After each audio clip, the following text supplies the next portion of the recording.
Oke, bismillahirrahmanirrahim. Assalamualaikum warahmatullahi wabarakatuh. Waalaikumsalam warahmatullahi Waalaikumsalam warahmatullahi wabarakatuh. Oke, alhamdulillah. Selamat pagi semuanya. Pagi, Pak. Pak.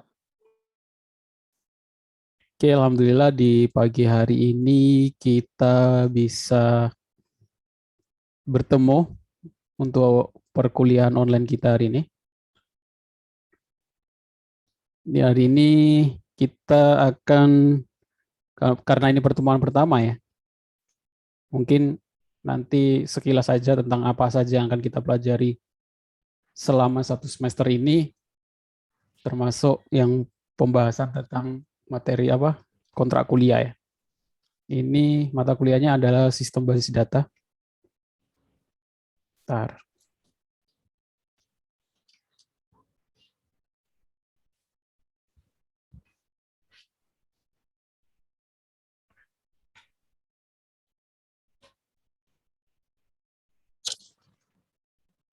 Sebelumnya di kelas ini saya sudah pernah ngajar belum? Belum, Pak. Belum ya. Belum Pak, ini baru pertama. Oke.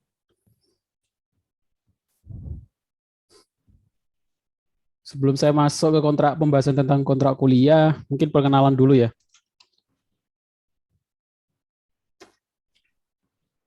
Oke, nama saya mungkin kalau belum ada yang masuk ke grup, silakan masuk ke grup WhatsApp. Siapa yang buat grupnya? Bukan saya. Oh, ketua kelasnya kemarin ya. Nama saya sebenarnya di e-kampus ada ya. Mungkin panggilannya saja. Kalau di e-kampus saya nama lengkap. Panggil aja Pak Dwi. Mudah diingat, banyak juga mungkin ya. Yang pakai nama Dwi karena anak kedua pasti ya. Dwi anak kedua. Oke. Itu pengenalannya. Ada lagi yang mau ditanyakan? Cukup ya?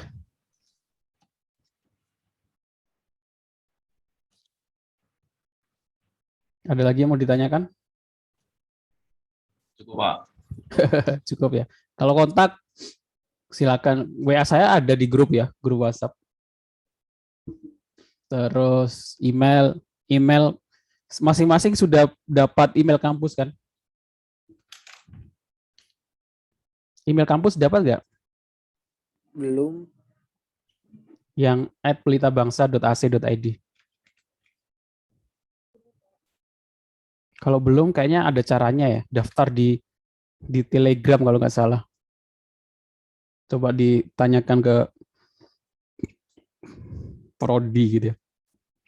Oh, mungkin kalau yang mahasiswa, mahasiswa.pelitabangsa.ac.id. Harusnya masing-masing dapat ya. Maksudnya ya lumayan. Kalau dapat email dari kampus itu kalian bisa gunakan untuk daftar di Google Drive Unlimited kalau menggunakan domain .ac.id atau akademik gitu ya. Untuk artinya kita mahasiswa ada layanan gratis Unlimited Google Drive kalau menggunakan layanan mahasiswa. Kalau belum silakan dibuat. Oke. Sekarang sih kayaknya nggak perlu perkenalan ya. Kalian kalau udah tahu nama dosennya, searching aja di Google gitu ya. Insya Allah muncul paling atas. Maksudnya kalau dimasukin nama lengkap gitu ya. Karena dengan semenjak Kemendikbud itu membuat open public data, jadi data-data dari mahasiswa, dosen itu semuanya bisa diakses ya.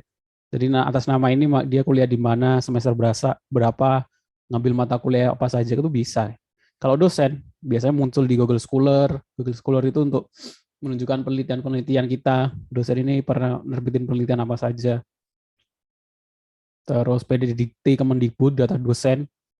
Jadi nggak ada yang nggak bisa sembunyi. Kalau udah ngajar, namanya terdata di Dikti, Kemendikbud. Kalau dicari di Google ya pasti muncul. Seperti itu ya. Jadi nggak ada yang rahasia. Susah untuk menjadi nggak dikenal gitu ya kalau sekarang. Oke. Pembahasan kita hari ini apa saja? Nanti akan saya bahas tentang tata cara perkuliahan di mata kuliah saya. Mungkin agak berbeda dengan dosen-dosen yang lain gitu ya. Terus aturan perkuliahan, termasuk juga nanti cara ngecek nilai dan lain kehadiran dan lain sebagainya. Pertama kita bahas tentang kontrak kuliah dulu.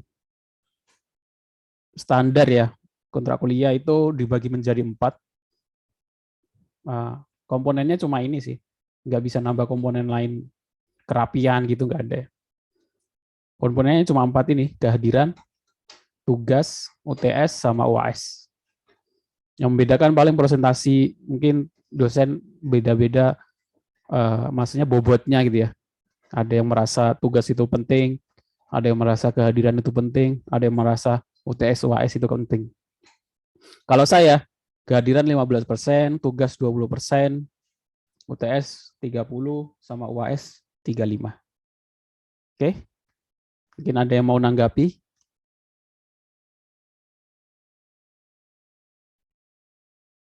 Izin bertanya, Pak. Iya, silakan. Kalau untuk kehadirannya itu kita absennya melalui komen atau melalui absen online atau di Zoom ini, Pak? Oke. Untuk kehadiran seperti yang saya tulis di e-kampus ya. Kalau kehadirannya itu lewat Zoom, perkuliahannya itu lewat Zoom, seperti saya tulis di sini sih, ada penjelasannya ya. Kehadiran dengan mengklik tombol online. Saya kira itu saja cukup. Nggak perlu komentar hadir sih, nggak apa-apa. Sudah saya tulis di sini, perkuliahan perdana kehadiran dihitung dengan klik tombol online. Jadi kalian cukup mengklik tombol online yang di sini. Oh, mana? Ini ya. Itu sudah dianggap hadir. Kalau saya seperti itu aja. Oke. Ini saja. Nanti kalau nggak ada Zoom, mungkin saya ganti dengan tugas, kehadirannya dihitung dengan tugas. Nah, saya ini tiap minggu ngerekap kehadiran. Nanti saya kasih tahu cara ngecek kehadirannya bagaimana. Untuk ngerekap kehadiran saya nggak.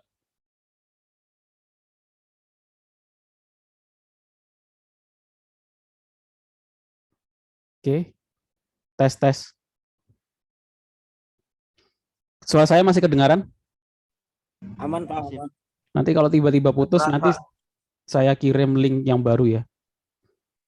Karena kayaknya akun saya ada yang pakai di tempat lain. Di sini ke logout. Iya, gantian sama teman saya. Pakai bareng-bareng. Oke.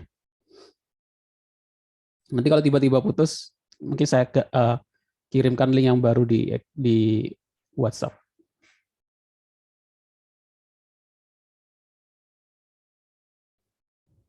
Tadi sampai mana? Kehadiran ya. Cukup jelas ya kehadiran. Jadi selama Jelas, satu Bang. semester itu ada berapa pertemuan? Satu semester ada berapa pertemuan? Harus tahu ya. Satu semester itu ada berapa pertemuan? 16 termasuk UTS 16 UAS. termasuk Ya. UAS UTS, Pak. 16. Jadi nggak panjang ya. Nggak lama gitu ya. Untuk mempelajari mata kuliah sistem basis data, itu banyak yang harus disiapkan. Maksudnya, ya kalau cuma belajar aja bisa sih. Tapi kalau untuk dianggap mampu, menguasai, mencukupi kompetensinya, nggak cukup ya. 16 itu kan termasuk UTS UAS. Kalau dikurangi UTS UAS ya cuma 14 pertemuan. Cuma 14 pertemuan untuk membuat seseorang menjadi mampu, menguasai, ahli, itu kurang cukup. Jadi sebenarnya perkuliahan itu hanya mungkin 20% ya. Pertemuan di kelas, di Zoom itu 20%, 10%. Sisanya kalian harus mengembangkan sendiri. Caranya bagaimana ya? Saya pancing dengan tugas. Tugas itu bukan berarti dikerjakan selesai. Tugas itu ya dikerjakan terus dikembangkan, diperbaiki gitu ya. Dari sekarang siapkan untuk membangun branding ya, personal branding. Kalau IT, kalau pengen kerja atau ahli di bidang IT, bagian programmer, entah itu back end, front end, database administrator dan lain sebagainya, itu dibangun gitu ya. Sama seperti kayak kita punya produk, kita pengen jual produk kita ya dibangun brandingnya, promosi, diperbaiki packagingnya, buat banner, buat website, buat apa fanpage, Instagram dan lain sebagainya. Ya kalau diri sendiri kita ya dibangun juga sama, kita buat blog, personal web, portofolio, akun GitHub gitu ya, Instagram, terus kita share apa yang sudah kita kerjakan, apa yang kita pelajari, apa yang kita. Jadi tugas itu nggak cukup dikerjakan selesai, tapi kalau bisa dikembangkan, di-share, jadiin tutorial. Nanti orang bisa lihat kemampuan kita itu dari branding kita yang kita bangun gitu ya, dari perkuliahan. Jadi jangan nanti ketika selesai 4 tahun, lulus, sarjana, banyak portofolio yang sudah kita kerjakan. Orang kenal dari orang kalau search nama kita tahu, oh dia pernah kerja ini gitu ya, hasilnya ini. Dari situ. Sama seperti kayak fotografer gitu ya, fotografer profesional nggak mungkin tiba-tiba ngaku menjadi fotografer profesional tanpa latar belakang gitu ya. Otomatis kan harus bangun dulu, pernah buat apa, bikin akun Instagram, ngupload foto-foto yang bagus, ikut di grup-grup fotografi, nge-share hasil fotografinya gitu ya, biar orang tahu oh ini. Sama seperti itu ya. Jadi kalau programmer juga ikut aja grup-grup programmer, terus ngasih tutorial, jawab-jawab pertanyaan. Nanti orang akan kenal, punya branding sendiri. Fokusnya di mana dari sekarang. Harapannya sih seperti itu gitu ya. Jadi tugas perkuliahan itu nggak cuma perkuliahan aja. Oke, kehadiran tugas.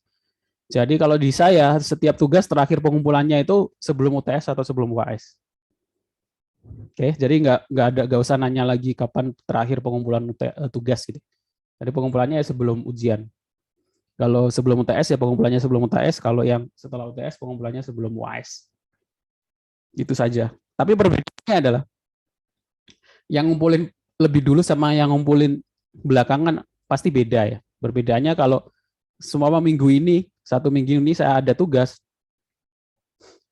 Kalau sudah kelewat seminggu, poinnya berkurang 5 poin ya. Nanti kelewat seminggu lagi berkurang 5 poin lagi, kelewat seminggu lagi berkurang 5 poin lagi. Jadi saya buat seperti itu. Jadi orang otomatis beda yang ngumpulin duluan sama yang ngumpulin belakangan. Oke. Terus kalau di saya, nilai maksimal itu bukan 100 ya, karena kalau untuk 100 itu untuk nilai-nilai yang mata kuliah yang pasti ya. Atau ya seperti kalkulus, matematika gitu ya. Itu nilainya 100 karena jawabannya pasti ini gitu ya. Kalau seperti sistem bahasa data praktek ini ya, kalau saya maksimalnya 95. Jadi kalau sudah kelewat seminggu nanti maksimalnya berkurang menjadi 90. Itu kalau di saya seperti itu. Oke. Ini sudah saya tulis ya. Nilai maksimal UTS juga 95, nilai maksimal UAS juga 95. Apakah ngaruh ke hasil akhir? Enggak ya. Enggak ngaruh ke hasil akhir karena kuliah itu kan apa namanya? Itunya pakai bobot A ya. Pakai bobot apa namanya? Penilaiannya apa istilahnya? Saya lupa. Penilaiannya itu kan bukan angka ya, tapi derajatnya itu kan bukan angka. Tapi huruf ya, A, B, C, A itu beda-beda sih tiap kampus, ada yang 90 sampai 100 gitu. Jadi mau 99, mau 95, 97, 98 nilainya tetap A gitu ya. Enggak ngaruh. Ada yang ada B+, ada yang enggak ada yang B-. Jadi tiap kampus kebijakannya beda-beda ya. Ada yang cuma A, B, C, D, E gitu. Enggak ada plus, enggak ada yang min, ada yang A, A-, ada, terus B, B+, B-, ada yang enggak ada, cuma B tok gitu ya. Enggak tahu kalau Pelita Bangsa saya lihat yang memunculkan nilai B ini itu ya apa namanya sistem ya. Kalau saya cuma memasukkan nilai hasil akhir. Oke.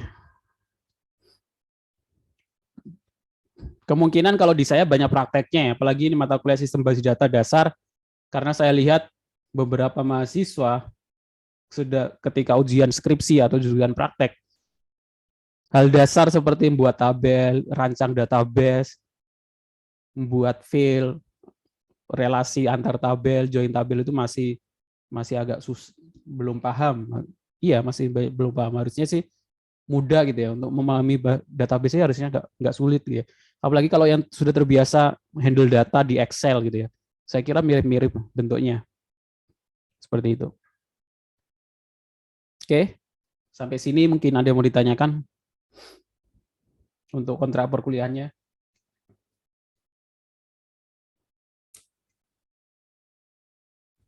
Nggak ada, Jelas, Pak.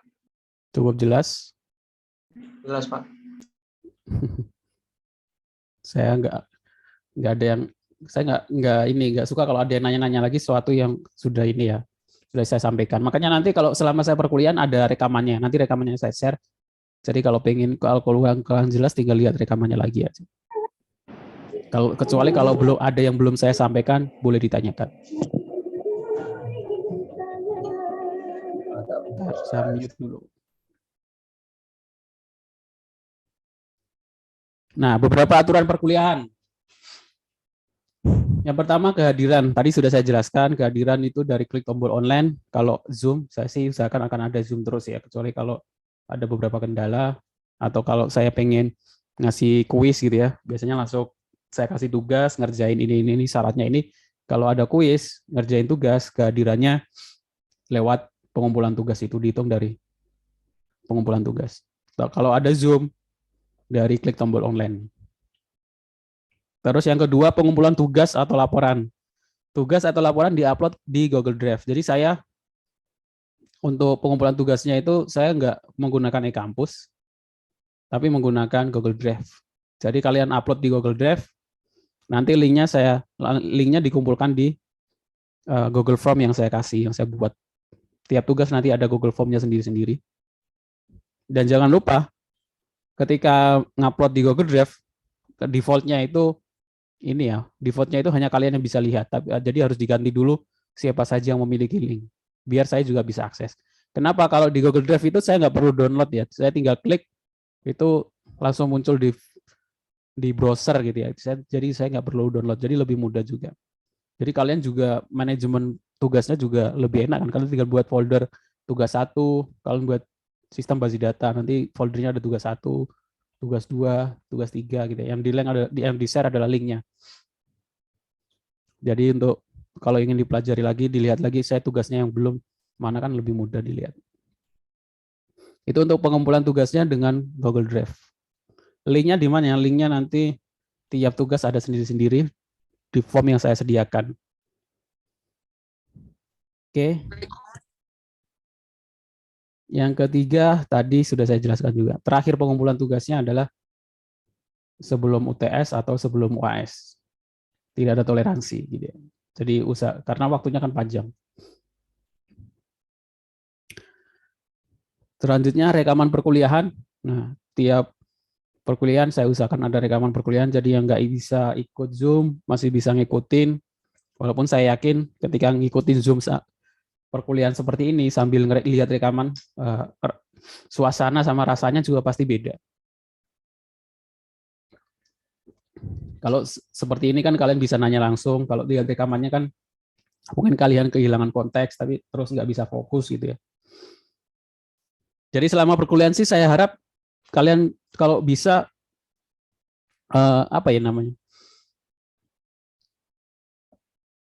menggunakan laptop ya, karena kalau bisa langsung praktek gitu nanti di MySQL database-nya.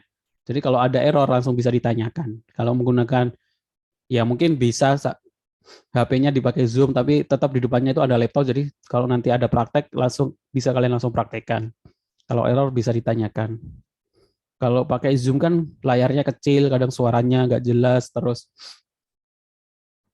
terganggu suasana sekitar, apalagi kalau nggak di ruangan, di kamar sendiri gitu ya, di depan di warung kopi sambil kuliah. Saya kira nggak efektif ya kalau perkuliahan seperti itu. Maksudnya iya paling dari 100% yang saya sampaikan yang nyampe ke kalian, kalau nggak ruangannya nggak kondusif, ya paling cuma 10%, 20% gitu ya. Sisanya nggak bisa efektif, kelewat gitu ya. Jadi saya sarankan sih ketika perkuliahan itu ya nyari tempat yang sepi, koneksinya lancar, terus depan laptop. Jadi dari 100% yang saya sampaikan, nyampainya ke kalian itu ya full gitu ya. Kalau 100% kayaknya nggak mungkin ya. 90, 80 gitu ya. Jadi ya tetap banyak gitu ya. Jangan sampai yang cuma 50% ke bawah. Jadi kalau ada yang ditanyakan, tanyakan saja. Kalau di kelas kan mungkin masih agak malu-malu gitu ya. Kalau Zoom kayak gini kan, apalagi saya kan nggak minta untuk ngaktifin kamera ya, karena menurut saya juga malas juga ngeliatin webcam masing-masing ya. Saya kan fokusnya ke PowerPoint saya ya, saya ngeliatinnya PowerPoint saya, jadi saya sih nggak mewajibkan untuk mengaktifkan kamera, tapi kan saya inginnya kalian itu lebih fokus untuk mendengarkan sama merhatiin di PowerPoint-nya gitu ya, apa yang saya sampaikan. Terus kalau nanya juga nggak malu gitu ya, kalau ada harus webcam itu kan kadang malu. Jadi kalau nanya, kalau malu ya tulis di website, kalau nggak ngomong langsung juga nggak apa-apa, disela, saya langsung disela nggak apa-apa.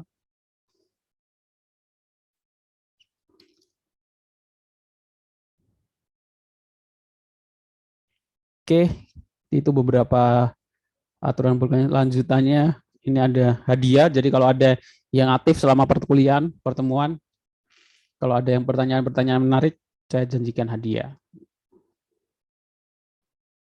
Hadiah ya, gantungan kunci sama stiker, tapi ngambil sendiri di tempat saya.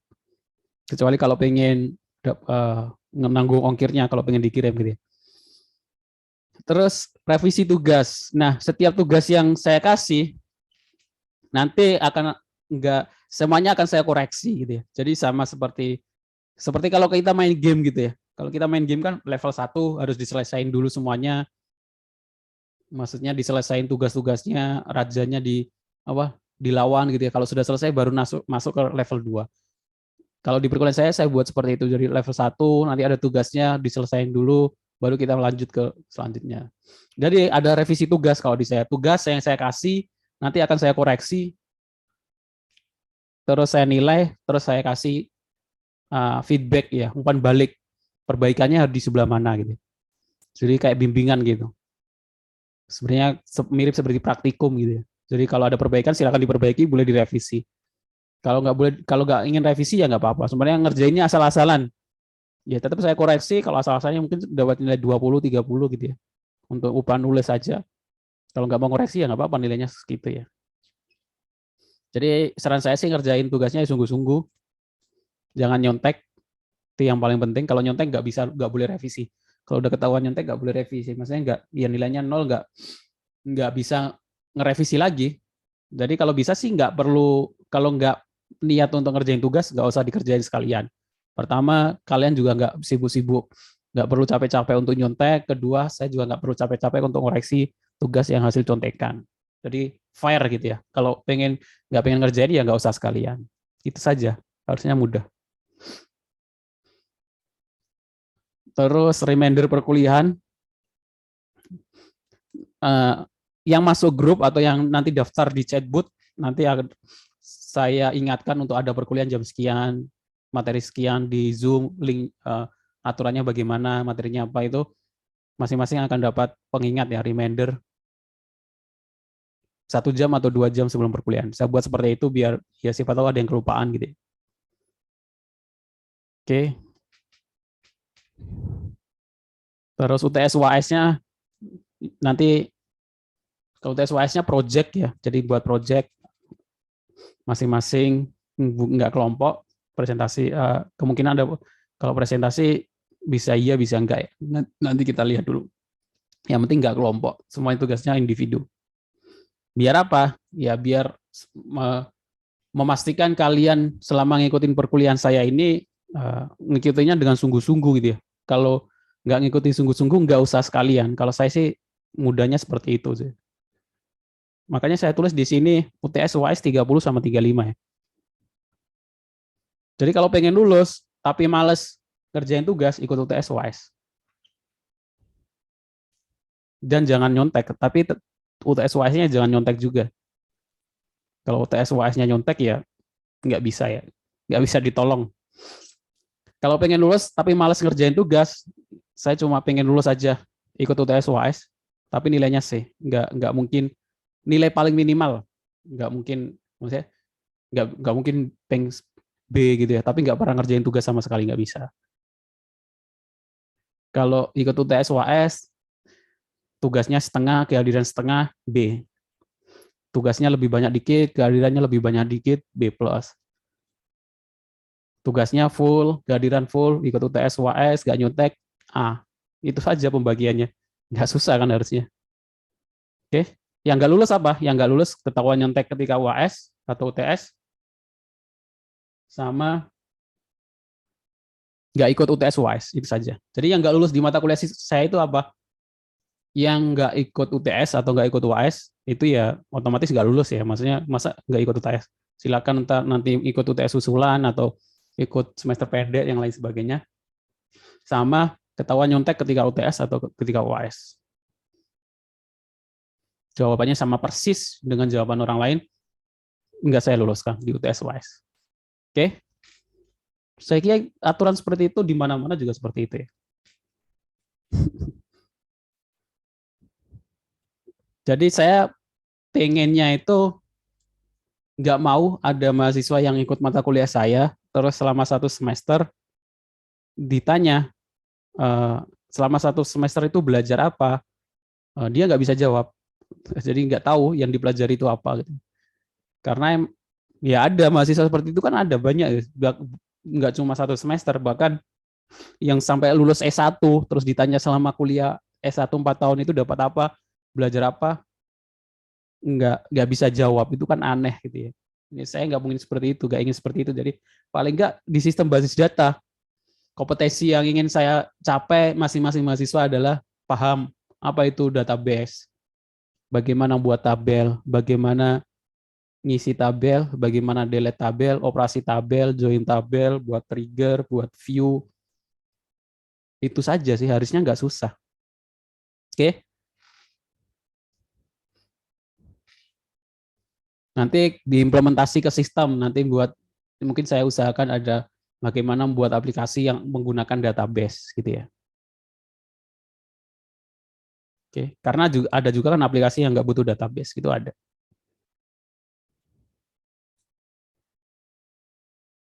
Makanya ada istilah website statis sama website dinamis ya. Pernah dengar belum? Bedanya apa? Ada yang tahu? Website statis biasanya website versi 1 ya. Kalau dinamis itu website versi 2. Bedanya apa? Ada yang tahu website statis sama website dinamis?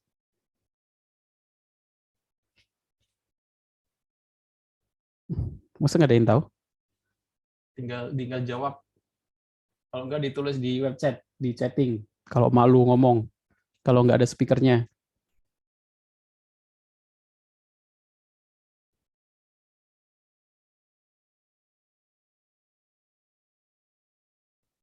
Nggak ada yang tahu. Kalau web statis itu tidak perlu database, Pak. Kalau misalkan yang dinamis dia harus ada database-nya, Pak. Oke, ya. Benar. Jadi website statis itu nggak ada database-nya. Website statis itu ya statis. Statis itu kan nggak bisa dirubah gitu ya. Jadi website statis itu nggak bisa dirubah. Kalau dinamis itu kan berubah-berubah terus gitu ya. Nah, untuk merubah-merubahnya itu datanya disimpan di database. Jadi website 2 ini website dengan database. DB. Kalau ini nggak perlu. Terus sekarang muncul web point 3, web 3. Web statis yang isinya tidak bisa diubah karena konten semua dibuat di shortcode. Ya, sedangkan dinamis semua konten disimpan di database. Terus sekarang muncul yang lagi ramai web 3. Ada yang tahu web 3? Web 3.0. Web 3 istilahnya. Ada yang tahu? Yang lagi ramai sekarang. Kemungkinan 3-4 tahun lagi perkuliahan isinya tentang web 3 semua. Web point 3. Ada yang tahu?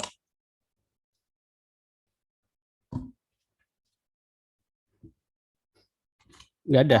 Tidak, Pak. Kalau saran saya, kalau mahasiswa IT ya ngikuti perkembangan teknologi ya, dari lewat YouTube, Twitter, akun Instagram, Facebook itu, follow aja.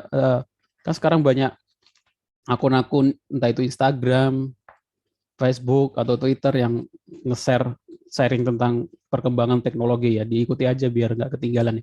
Karena teknologi itu berkembang sangat cepat. Saya buat program sekarang, beberapa bulan depan mungkin nggak bisa kepake, karena mungkin ada update terbaru gitu ya.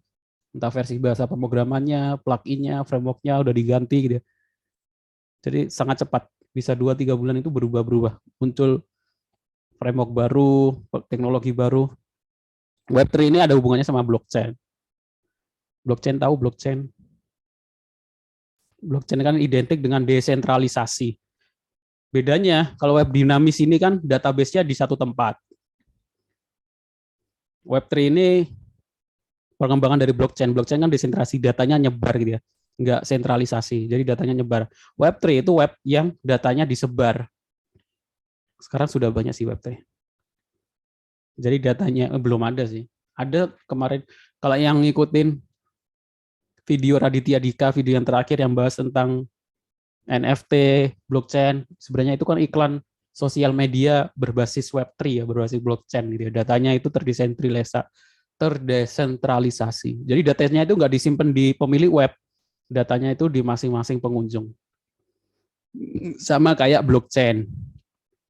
Blockchain itu tahu kan blockchain? Blockchain itu apa? Blockchain itu adalah kalau secara bahasa blok itu ya sebuah rangkaian blok gitu ya. Kelas gitu ya. Chain itu rantai. Jadi ini blok ini dirantai ke depan, dirantai ke depan. Nah, isinya blok itu apa? Isinya blok itu transaksi. Nama transaksi bank ini, kirim ini, transaksi di BTC, Bitcoin. Nah, ini saling terhubung. Nah, datanya ini disebar di semua miner gitu ya. Jadi miner itu apa? Miner itu untuk menghasilkan blok baru. Nah, untuk menghasilkan blok baru itu kita harus membuka fungsi hash dari blok sebelumnya. Dan ini ya disambung. Jadi kita nggak bisa ngedit transaksi di bagian ini karena untuk ngedit transaksi di bagian ini kita harus ngedit transaksi setelahnya. Ini saling terhubung. Ini blockchain. Kalau makanya ada DeFi ya, desentralisasi finance. Jadi keuangan yang terdesentralisasi, datanya, data ledgernya, ledger itu data keuangannya itu disebar gitu ya, dan saling tersinkron. Jadi nggak bisa diedit. Kalau keuangan kita, semuanya kita naruh uang di bank, yang punya data kan di bank itu ya. Dia mungkin bisa manipulasi dan lain sebagainya. Nah, bedanya dengan ini, blockchain itu datanya disebar. Jadi orang bisa lihat, tapi orang nggak bisa manipulasi karena datanya itu disebar di semua jaringan peer-to-peer blockchain miner itu. Nanti kalau Ethereum beda lagi ya, nanti dia pakai smart contract. Tapi basicnya sama blockchain. Kalian pelajari karena itu yang mungkin akan kalian temukan di mana-mana akhir-akhir ini, dan mungkin juga ditanya sama orang lain karena mungkin tahu, oh ini mahasiswa informatika pasti tahu blockchain gitu ya. Kalau nggak tahu kan malu-maluin juga. Oke, karena kita nggak bahas itu ya, kita sistem basis data dulu. Tadi sampai mana? Oke, sampai sini. Jadi jangan lupa kalau pengumpulan tugasnya, nanti saya ingatkan terus ya. Linknya itu diganti ke siapa saja yang memiliki link, biar saya bisa lihat. Nah, informasi perkuliahan itu kalian bisa dapatkan di mana? Ada 2 tempat ya, di e-kampus. Ya karena itu ada hubungannya nanti dari kampus ya, untuk kehadiran, pembayaran, UTS, UAS di sini ya. Terus di website yang saya buat sendiri. Website e-learning saya sendiri. Di sini nanti kalian bisa lihat materi perkuliahan, rekaman perkuliahan, sama form pengumpulan tugas. Sama ini di chatbot. Chatbot itu apa? Jadi saya membuat chatbot karena saya orangnya malas untuk balesin satu-satu yang nanya. Jadi chatbot itu nanti isinya adalah untuk ngecek informasi kehadiran, untuk ngecek informasi nilai, lihat materi, lihat rekaman perkuliahan, lihat pengumpulan link pengumpulan tugas. Ya itu saja sih. Nah, untuk bisa ngakses chatbot bagaimana? Kalian daftar dulu. Linknya di sini ya. Nah, saya buka dulu, saya kasih contoh nanti. Untuk bisa ngakses chatbot, kalian harus daftar dulu.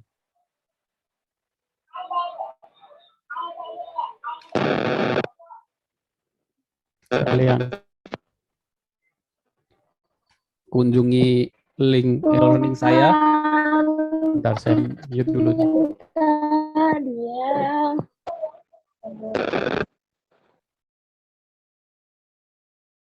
Nah, di sini ini adalah e-learning saya. Kalian tinggal klik di menu atas itu, semester 4, pilih sistem basis data TI 20D2. Nanti kalau kita klik, nanti ada pertemuan 1, pertemuan minggu ke-1, kedua, ketiga, keempat, kelima, 14 sampai 14 ya. Sekarang masih pertemuan minggu pertama. Isinya apa? Materi perkuliahan sama rekaman perkuliahan. Rekaman belum ada ya, karena belum selesai. Nanti ada minggu kedua, ketiga, kalau ada tugasnya nanti tugas 1, link tugas 2 gitu ya. Nah, kalian juga bisa lihat akses untuk informasi kehadiran nilai tugas, kalau tugas saya udah dikoreksi atau belum, ada revisi atau enggak di boot. Tapi sebelumnya kalian daftar dulu. Ini panduannya ada di sini. Kalian pendaftarnya di sini, silakan tulis name, nama, pilih kelasnya, sistem basis data TI 20D2 ya. Terus tulis WhatsApp numbernya, boleh 62, boleh 08. Kalau klik register, kalau berhasil nanti ada WA masuk, kalian baru bisa terdaftar untuk ngecek kehadiran dan lain sebagainya. Oke, coba dulu sekarang masing-masing. Jadi saya kasih contoh ya. Saya 123 Budi TI 20D2, nomor saya 0857 30 30 40 25. Nah, karena saya sudah daftar, nomor saya sudah terdaftar, nanti tetap ada informasi pendaftaran gagal. Di WhatsApp juga ada informasi pendaftaran gagal. Kalau berhasil, nanti ada informasi pendaftaran berhasil.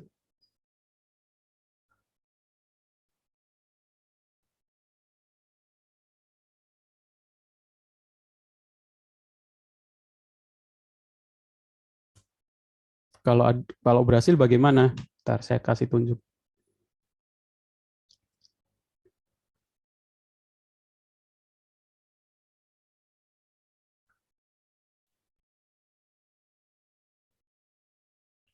Nah, nanti kalau berhasil nanti akan ada WA masuk, pendaftaran berhasil, nama, name, kelas, nomor WA, baru nanti silakan cek kehadiran tugasnya dengan keyword UPB. Nanti dia akan balas otomatis. Nah, kalian bisa langsung coba untuk download materi perkuliahan pertama di boot. Kalian klik, kalau sudah terdaftar, klik OPB, muncul menu, terus info materi perkuliahan. Ketik 6, nanti dia akan balas ngasih link untuk